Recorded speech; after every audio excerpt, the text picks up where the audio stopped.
विधानसभेच्या अर्थसंकल्पीय अधिवेशनात पहिल्या दिवशी प्रथेनुसार दोन्ही सभागृहांच्या संयुक्त बैठकीत राज्यपाल रमेश बैस यांनी केलेल्या अभिभाषणाबाबत आभाराचा प्रस्ताव, या सत्रासाठी अध्यक्षांकडून तालिका अध्यक्षांच्या नावाची घोषणा, शोकप्रस्ताव आणि मराठीला अभिजात भाषेचा दर्जा देण्याबाबत मुख्यमंत्री एकनाथ शिंदे यांनी दिलेलं आश्वासन अशा महत्वाच्या घडामोडी हे आजच्या कामकाजाचं वैशिष्ट्य सांगता येईल.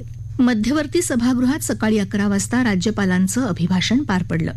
त्यानंतर 15 मिनिटांनी विधानसभेचं कामकाज वंदे मातरम आणि राज्यगीतानंतर सुरू झालं. त्यानंतर राष्ट्रवादीचे ज्येष्ठ सदस्य छगन भुजबळ यांनी मराठी राजभाषा दिनानिमित्त सभागृहातल्या सर्वांना शुभेच्छा देतानाच मराठीला अभिजात भाषेचा दर्जा मिळावा यासाठी केंद्र सरकारच्या माध्यमातून पाठपुरावा करण्याची सूचना सरकारला केली.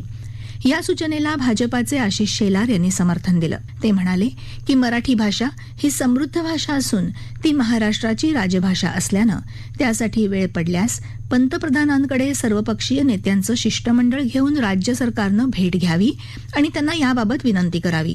यावेळी बोलताना शेलार यांनी पक्ष नसलेल्या काही सदस्यांना देखील सहभागी करून घेण्याची तयारी असल्याचं सांगत ठाकरे गटाच्या सदस्यांवर राजकीय टिप्पणी केली.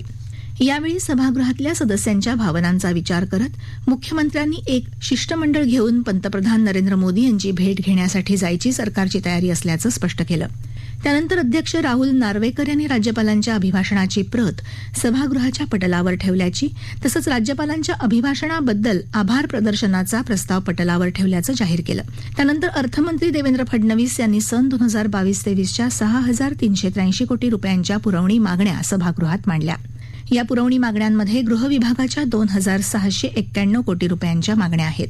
याशिवाय महसूल आणि वन विभागाच्या 743 कोटी, कृषी, पशुसंवर्धन आणि दुग्ध व्यवसाय विभाग 1,227 कोटी, शालेय शिक्षण विभाग 1,900 कोटी, नगरविकास विभाग 250 कोटी, वित्त विभागाच्या 2,063 कोटी, सार्वजनिक बांधकाम विभागाच्या 739 कोटी रुपयांच्या, जलसंपदा विभागाच्या 244 कोटी रुपयांच्या मागण्यांचा समावेश आहे. विधानसभा आणि परिषदेत संमत केलेल्या विधेयकांना दोन्ही सभागृहांची संमती दिल्याबाबत अध्यक्षांनी घोषणा केली. त्यानंतर सन 2023चं मुंबई महापालिका सुधारणा विधेयक आणि ग्रामपंचायत सुधारणा विधेयक पटलावर ठेवण्यात आलं. यावेळी विरोधी पक्षनेते अजित पवार यांनी सभागृहात सदस्यांकडून मांडले जाणारे प्रश्न, कपात सूचना आणि त्यांना दिल्या जाणाऱ्या आश्वासनांची कार्यवाही केली जात नसल्याचा मुद्दा उपस्थित केला. विधानसभेचं कामकाज संपल्यानंतर दुसऱ्या दिवशीच्या कामकाजाची सूचना, कार्यपत्रिका रात्री 12 नंतर उपलब्ध झाली तर ज्या सदस्यांना कामकाजात काही महत्वाच्या चर्चांबाबत समन्वय साधायचा असेल त्यांनी कसा संपर्क साधायचा याचा प्रश्न निर्माण होतो, असं पवार म्हणाले. याबाबत सभागृहात भास्कर जाधव यांना देखील माहितीचा मुद्दा मांडायचा होता. त्यासाठी ते आग्रहीपणे बाजू मांडत होते. मात्र त्यावेळी जाधव यांच्या बोलण्याला आक्षेप घेत उपमुख्यमंत्री देवेंद्र फडणवीस यांनी जाधव अध्यक्षांना धमकावत असल्याचा मुद्दा मांडला. त्यावर सदस्यांना समज देत अध्यक्षांनी सभागृहात सर्वांना संधी दिली जाईल, मात्र त्यासाठी संयमाची भूमिका असायला हवी असं सांगितलं. त्यावेळी भास्कर जाधव यांनी अध्यक्षांचा अधिकार मान्य करत दोन्ही बाजूला न्याय देण्याची जबाबदारी देखील अध्यक्षांचीच आहे असं सांगत आपला आवाज मोठा असल्यानं धमकावलं वगैरे बोललं जात आहे. मात्र आपला तसा कोणताही हेतू नसल्याचं सांगत आपल्या सूचना मांडल्या. त्यावर अध्यक्षांनी दोन्ही सूचनांची सचिवालयाशी चर्चा करून कार्यवाही करण्याबाबत सूचना देण्याची ग्वाही दिली. त्यानंतर अध्यक्षांनी माजी दिवंगत सदस्यांच्या निधनाबद्दलचा शोकप्रस्ताव मांडला. त्यात लक्ष्मण जगताप, मोरेश्वर टेंभुर्डे, माजी विधानसभा उपाध्यक्ष केशवराव धोंगडे, माजी सदस्य देवीसिंग शेखावत, सदाशिवराव माळी, उत्तमराव भालेराव यांच्या निधनाबद्दल शोकभावना व्यक्त करण्यात आली. सदस्यांनी सभागृहात स्तब्ध उभं राहून आदरांजली वाहिली. त्यानंतर कामकाज दिवसभरासाठी स्थगित झाल्याची घोषणा अध्यक्षांनी केली. विधानसभेतील कामकाजाचं समालोचन आत्ता आपण ऐकलं, लेखक किशोर आपटे. आता विधान परिषदेतील कामकाजाचं समालोचन ऐकूया. लेखक आहेत गौरीशंकर घाले. वंदे मातरम आणि गरजा महाराष्ट्र या राज्यगीतानं विधान परिषदेच्या कामकाजाला सुरुवात, अधिवेशनासाठी तालिका सभापतींच्या नावांची घोषणा, मुख्यमंत्र्यांच्या विधानावरून विरोधकांची घोषणाबाजी, दिवंगत सदस्यांना सभागृहानं वाहिली श्रद्धांजली, ही होती आज दिवसभरातली कामकाजाची क्षणचित्र. विधिमंडळाच्या अर्थसंकल्पीय अधिवेशनाला आज सुरुवात झाली. राज्यपालांच्या अभिभाषणानंतर दुपारी 12च्या सुमारास विधान परिषदेच्या कामकाजाला सुरुवात झाली. वंदे मातरम आणि जय जय महाराष्ट्र माझा या राज्यगीताच्या गायनानं सभागृहाचं कामकाज सुरू करण्यात आलं. यावेळी विधान परिषदेच्या उपसभापती नीलम गोऱ्हे, विरोधी पक्षनेते अंबादास दानवे, मंत्री चंद्रकांत पाटील यांच्यासह अन्य सदस्य उपस्थित होते. यावेळी जय जय महाराष्ट्र माझा, गरजा महाराष्ट्र माझा या राज्यगीतानं सभागृह दुमदुमलं. भारतीय स्वातंत्र्याचं अमृत महोत्सवी वर्ष आणि छत्रपती शिवाजी महाराज यांच्या जयंतीचं औचित्य साधून 19 फेब्रुवारी 2023 पासून या गीताला राज्यगीत म्हणून मान्यता देण्यात आली आहे. कवी राजा बढे यांनी लिहिलेलं जय जय महाराष्ट्र माझा हे गीत सीमा आंदोलनाच्या वेळी मराठी मनाला प्रेरणा देणारं ठरलं होतं. या गीतातल्या 2 चरणांचं गीत महाराष्ट्राचं राज्यगीत म्हणून स्वीकारण्यात आलं असून हे राज्यगीत 1 मिनिट 41 सेकंद अवधीचं आहे. वंदे मातरम आणि राज्यगीत गायनानंतर सभागृहाच्या नियमित कामकाजाला सुरुवात झाली. आज सभागृहाच्या नियमित कामकाजाला सुरुवात होताच संसदीय कामकाज मंत्री चंद्रकांत पाटील यांनी सभागृहाला नवनिर्वाचित सदस्यांचा परिचय करून दिला. सदस्य विक्रम काळे, सुधाकर अडबाले, सत्यजित तांबे, ज्ञानेश्वर म्हात्रे आणि धीरज लिंगाडे यांचा मंत्री चंद्रकांत पाटील यांनी सभागृहाला परिचय करून दिला. यानंतर राज्यपालांच्या अभिभाषणाबद्दल आभार प्रदर्शनाचा प्रस्ताव सभागृहात मांडण्यात आला. भाजपाचे गटनेते प्रवीण दरेकर यांनी राज्यपालांच्या अभिभाषणाबद्दल आभार प्रदर्शनाचा प्रस्ताव मांडला, तर भाजपाचे राम शिंदे यांनी या प्रस्तावाला अनुमोदन दिलं. या प्रस्तावावर सभागृहात उद्या आणि परवा चर्चा होणार आहे. सत्ताधारी आणि विरोधी बाकांवरचे सदस्य या प्रस्तावावर आपली भूमिका मांडतील. राज्यपालांच्या अभिभाषणाबद्दल आभार प्रदर्शनाचा प्रस्ताव मांडून झाल्यानंतर सभागृहात पुरवणी मागण्या मांडण्यात आल्या. संसदीय कामकाज मंत्री चंद्रकांत पाटील यांनी वर्ष 2022-23च्या पुरवणी मागण्या सभागृहासमोर सादर केल्या. यानंतर विरोधी पक्षनेते अंबादास दानवे यांनी मुख्यमंत्री एकनाथ शिंदे यांच्या वक्तव्याचा मुद्दा सभागृहात उपस्थित केला. अर्थसंकल्पीय अधिवेशनाच्या पूर्वसंध्येला आयोजित करण्यात आलेल्या मुख्यमंत्र्यांच्या चहापानावर विरोधकांनी बहिष्कार टाकला होता. त्यावर मुख्यमंत्र्यांनी विरोधकांना देशद्रोही ठरवल्याचा आरोप विरोधी पक्षनेत्यांनी केला. मुख्यमंत्र्यांचं हे वक्तव्य लोकशाहीला घातक असल्याचं त्यांनी सांगितलं. हे सरकार महाराष्ट्रद्रोही असल्याचं सांगत विरोधकांनी चहापानावर बहिष्कार टाकला होता. मात्र यासाठी विरोधकांना मुख्यमंत्र्यांनी देशद्रोही संबोधलं. यावर मुख्यमंत्र्यांनी स्पष्टीकरण द्यावं अशी मागणी विरोधकांनी केली. आपल्या मागण्यांसाठी विरोधकांनी विधान परिषदेत सभापतींच्या आसनासमोरच्या मोकळ्या जागेत उतरून निषेध करत घोषणाबाजी सुरू केली.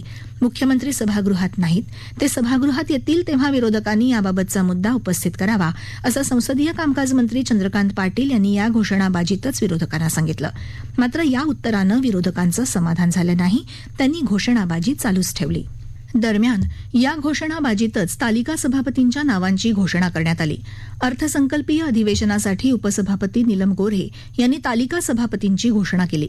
विधान परिषद सदस्य निरंजन डावखरे, नरेंद्र दराडे, अनिकेत तटकरे, जयंत आजगावकर यांची तालिका सभापती म्हणून नेमणूक करण्यात आली. यानंतर विद्यमान विधानसभा सदस्य आणि विधान परिषदेचे माजी सदस्य लक्ष्मण जगताप, विधान परिषदेचे माजी सदस्य जयप्रकाश छाजेड, सुमंत गायकवाड यांच्या निधनाबद्दल उपसभापती गोऱ्हे यांनी शोकप्रस्ताव मांडला.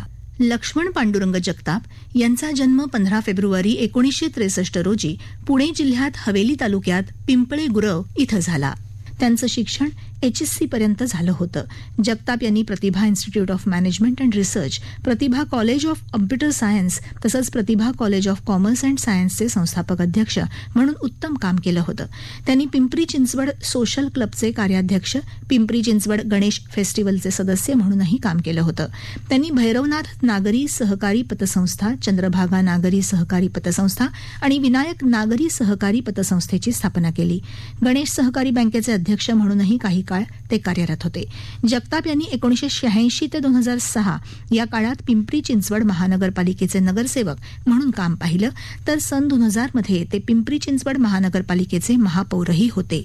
जगताप हे सन 2009, 2014 आणि 2019 अशा 3 वेळा चिंचवड मतदारसंघातून महाराष्ट्र विधानसभेवर निवडून आले होते, तर 2004 ते 2009 या कालावधीत महाराष्ट्र विधान परिषदेवरही निर्वाचित झाले होते. विधानमंडळाच्या अनेक समित्यांवर सदस्य म्हणून ते कार्यरत होते. अशा या उमद्या नेत्याचं मंगळवार दिनांक 3 जानेवारी 2023 रोजी निधन झाल्याचं उपसभापती नीलम गोऱ्हे यांनी सांगितलं. तर जयप्रकाश जितमल छाजेड यांचा जन्म 17 नोव्हेंबर 1946 रोजी कोल्हापूर इथं झाला. BCom पर्यंत त्यांचं शिक्षण झालं होतं. छाजेड यांनी सुसंस्कार प्रतिष्ठान, मराठी लोककला प्रतिष्ठान, शाहीर साबळे प्रतिष्ठानचे अध्यक्ष म्हणून काम केलं होतं. त्यांनी नाशिक महानगरपालिका शिक्षण मंडळ, नाशिक जिल्हा सहकारी भूविकास बँक, महाराष्ट्र राज्य सहकारी भूविकास बँक तसंच महाराष्ट्र औद्योगिक विकास महामंडळ आणि पश्चिम महाराष्ट्र विकास महामंडळाचे संचालक म्हणूनही उत्तम काम केलं होतं. महाराष्ट्र मजदूर काँग्रेसचे ते अध्यक्ष होते. छाजेड हे सन 2008 मध्ये महाराष्ट्र विधानसभा सदस्यांद्वारा महाराष्ट्र विधान परिषदेवर निर्वाचित झाले होते. अशा या ज्येष्ठ समाजसेवकाचं मंगळवार दिनांक 10 जानेवारी 2023 रोजी निधन झाल्याचं उपसभापतींनी शोकप्रस्ताव मांडताना सांगितलं. तर सुमंत सीताराम गायकवाड यांचा जन्म 25 जून 1938 रोजी सातारा जिल्ह्यात फलटण तालुक्यात तरडगाव इथं झाला. त्यांचं शिक्षण BA LLB पर्यंत झालं होतं. गायकवाड यांनी संयुक्त महाराष्ट्राच्या लढ्यात सक्रिय सहभाग घेतला होता. तसंच त्यांनी मराठवाडा विद्यापीठ नामांतर लढ्याचं नेतृत्व केलं होतं. भारतरत्न डॉ. बाबासाहेब आंबेडकर यांचं चैत्यभूमी इथं स्मारक व्हावं यासाठी त्यांनी विशेष प्रयत्न केले होते. गायकवाड यांनी republican party of India Athawale गटचं राष्ट्रीय कार्याध्यक्ष, डॉ. बाबासाहेब आंबेडकर स्मारक समितीचे अध्यक्ष तसंच क्रांतीस्तंभ स्मारक समितीचे उपाध्यक्ष म्हणून उत्तम काम केलं होतं. गायकवाड हे सन 1968 ते 1973 या कालावधीत मुंबई महानगरपालिकेचे सदस्य होते. ते सन 2008 मध्ये राज्यपाल नियुक्त सदस्य म्हणून महाराष्ट्र विधान परिषदेवर निर्वाचित झाले होते.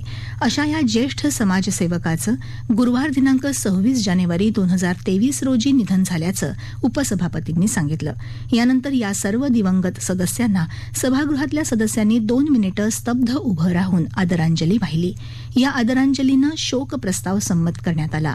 या शोकप्रस्तावाची एक प्रत आणि विधानमंडळाचे स्मृतीपत्र शोकाकुल कुटुंबियांकडे पाठवण्यात येईल असं उपसभापतींनी यावेळी सांगितलं.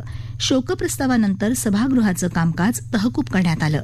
उद्या दुपारी 12 वाजता सभागृहाचं नियमित कामकाज भरेल.